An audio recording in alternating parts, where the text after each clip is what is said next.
বাচ্চারা, আজকে আমরা বাংলা ব্যঞ্জন বর্ণ শিখব। বাংলা ব্যঞ্জন বর্ণ মোট ৩৯টি।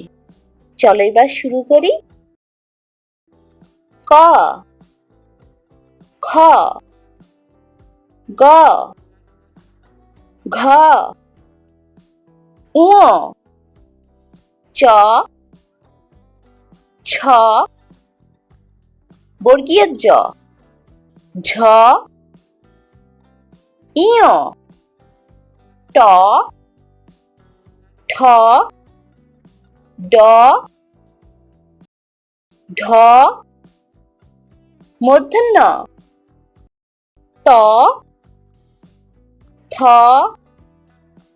দ, ধ, দন্তান্ন প,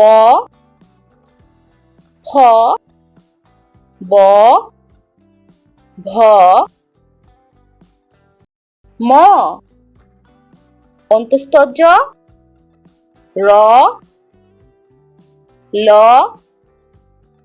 তালব্য শ, মূর্ধন্য ষ, দন্তস্ব, হ, ডয়ে শূন্য র, ঢয়ে শূন্য র, অন্তস্থ, খণ্ডত্ব, অনুস্বার, বিসর্গ, চন্দ্রবিন্দু।